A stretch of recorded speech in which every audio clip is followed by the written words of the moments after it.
Okay, I'm in my 2006 BMW Z4 convertible. That's the E85 chassis. I have this piece that I got from Amazon. Apparently you can buy them also on eBay. But the idea is that this will plug into the back of the factory radio. And it has this Bluetooth dongle on it. And then the factory wiring will plug into this as well. So this is, I got it from Amazon. It's like 20-25 bucks. Here's my stock radio. I've got the mode button here. This is the Business CD. I do not have a CD changer installed, never have. I do not have any aux inputs underneath. Okay, so the lighting's not good, but you can see under here, there's a little metal tab in there that you reach up with a flat head, small, thin flat head, and pull that down. Same thing up under here, right here. You will reach up with a small flat head and pull that down, being careful hopefully to not break the fins on the of the vents. So we'll pull those down to release this whole unit. All right, so with a little more light, a little more angle, you can see I've got my flat blade screwdriver there up and underneath. It's not focusing very well. Up and underneath that metal tab, and so that's just pulling it down a little bit. Let's see what happens. Just for fun, I've got this Harbor Freight pry tool. See, so I can get that under there a little bit already. I think that shows me that it's loosened up. Got the screwdriver up in there, pulled that tab down. I left it in, right? Left it engaged. Now I've re-engaged it. And then I took that this guy, took that one, pull it in there and just disengage that just a little bit. Now this vent is loose, right? See how it's loosened up? So I think I'll just maybe leave that in there. So I've got this flat blade under the metal tab there. I'm going to take another little blue pry tool like that one and get it up under that black plastic and just release this whole little, at least release the top of the vent mechanism. All right, so now the top of the vent is released. You can see the gap there. All right, so I've put these two hooked trim tools in here just to maintain that gap. And now I'm gonna work on pushing in that tab and pushing that tab in and back. All right, so by pushing in, trying to push back and up those little tabs, and then using another trim tool like this one, I kind of was pushing that back with my flat bladed screwdriver, and then I released, just kind of pried this out. So let's see if I can get the same thing. Oh yeah, I think I got it all loosened up here pretty well. All right, everything seems to be released. And I get it out, here it comes. All right, so this side over here is released. This side over here, I think I still need to do a little work on this tab down there. And what I'm going to try to do actually is get under here. Oh, there's that. There's my screwdriver tip.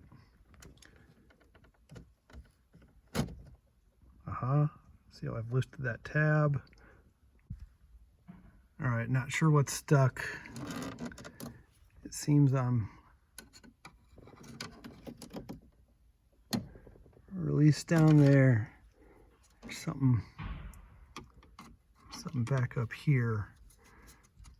back up here that's still, oh, there it goes, little tug, little wiggle, and I got it out. All right, so here comes this guy out, hopefully. This is all first take. Let's see what it looks like under here. Over there, coming out. All right. All right, so here's what the vent looks like. So now the next steps will be, let's see, that looks like a number 2 Phillips. Remove both of those. So I'm gonna take my number 2 Phillips. Looks like maybe number 3 would fit as well. Oops. All right, and take these 2 guys out. So let's see if I can just give this a yank. Pull. Nope. Put that over here. We'll pull without breaking. Here it comes. Kind of gently. Do not want to break anything plastic wise.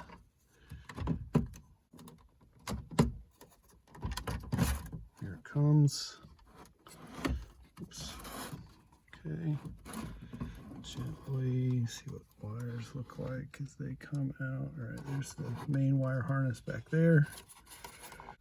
And so I'm going to find a way to pull out this harness, put in the substitute one, and then I'll try to test everything before I secure it all back up.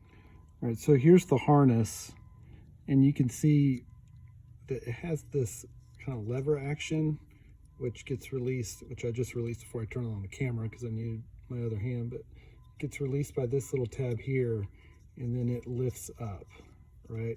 So I'm assuming on the back of my radio, it's going to have the same type of action to, yeah, so you can see here it has that same, I don't really want to let go of the radio, I don't want it to release, but you can see it has that same arm, and I've released it and pulled it up and pulled it out away a little bit. So I think if I pull that more, and all right, so there it is out, and just I had to kind of lift the head unit up, you know, this way to get underneath it, pull that arm, that little lever arm out a little bit more to get it all loosened up. The new harness is now plugged in, or I should say the factory harness with that gray arm there is now plugged into the adapter. Now I will kind of stuff all this back in there, plug this, take that arm back, plug this into the back of the head unit, lock it down, and then before I put everything back together, I will test it.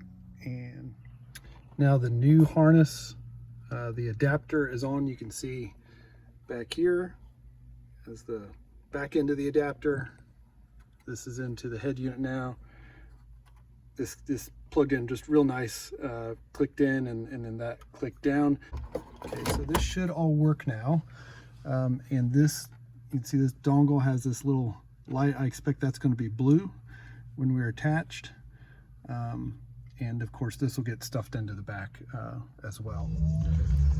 Okay, so I just turned on the ignition, and the radio came right on. It's on FM. This is flashing blue, which I think means it's looking for Bluetooth. So now I need to use this phone to connect to Bluetooth. So I'll be right back. All right, so that all went pretty well. This is my phone. It connected to the Bluetooth nicely. You can see now when it was searching for Bluetooth, it was blinking fairly rapidly, and now it's just once every few seconds it's connected. So I'm playing my Pandora through the head unit. Here's mode, so I'm going to go to FM. Nothing. Pressed it once for no disc. No disc, and now aux, and it's back. Works best when you're out, you know, your volume out on your supply device is, you know, close to maxed out. So there we're off.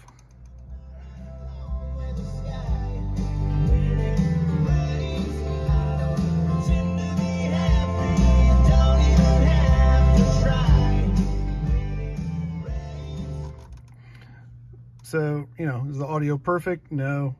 It's maybe lacking a little bass, but it's not bad, and it's better than the FM transmitter that I had before. Incidentally, you can see the for this unit, my phone is connected to the BMW as normal, right? So that's gonna be the phone call functionality, the Bluetooth phone call functionality, and then the second one here, this is the GRUE BT5908. That's the Bluetooth music. That's this dongle is the. So now next step is to put this all back in, gently stuff it in here, and reattach, reinstall everything. So I put the head unit, slid it back in. So just in terms of the way you know, I've got this dongle out. You know, I'm trying to prevent anything from being pinched. Otherwise, everything else I just gently pushed and shoved back into that back corner. This dongle, I just want to leave it, I don't know, in a perfect world, try to leave it here close out, right toward the passenger compartment, not buried back behind the electronics. But there's a look real quick at how I just kind of tuck that dongle back down in there, trying to not pinch or curve any wires too much. Phillips screws are tightened down. These are actually number 3s, which doesn't matter much taking them out. Putting them back in, my number 2 Phillips slipped a little bit. So then here's the fan vent unit. Just kind of gently work that in there. Try to, yeah, see this, the foam is old, right? So just be careful with that, that you don't tear it up too much. I'm going to put, so I've got my vent housing roughed in there. I haven't clipped it back in. I'm going to test the radio and Bluetooth functionality one more time. So I am currently playing my Bluetooth again, and when I turned the car off and the Bluetooth disconnected from both the head unit and from the dongle, and then when I turned the car back on and went to connect the Bluetooth again, as you'd expect, the Bluetooth connected automatically to the head unit, but it did not connect instantly to the dongle. I had to go to my Bluetooth settings and tap the GRUE and force it to connect again. So we'll see how that goes. That may be, you know, a little bit of an extra step to take each time, but other than that, seems to looks pretty good. I'll just go ahead and push this back in now. Let's see if I can get this to. I'm going to need to use 2 hands just to. All right, so I'm going to 2-hand this one so I don't break anything. All right, I got the vent housing back in. Seems solid. Oh, the one other thing I have to test is a phone call. So I'm going to see when I'm using Bluetooth from my phone and somebody calls me, and I'm not going to be able to do this on camera. I'm going to test to see how that works. So final word here. I took it for a test drive for a few minutes. Everything seemed to work just as you'd expect in terms of the phone. When your phone is connected to both the head unit and to the dongle, and then a phone call comes in, if you answer with the hands-free button, it works through the hands-free functionality. The only thing that seems maybe imperfect is it might not connect automatically to both Bluetooths. It might only connect to the head unit, or it might only connect to the dongle, or it might connect to both. I just haven't been able to figure that out. It seems a little bit random. So, but for 25 bucks, it sounds pretty good. And it gets rid of, you know, a FM modulator that you might plug in there. So overall, I think I'm going to be pretty happy with this. Hope this helps.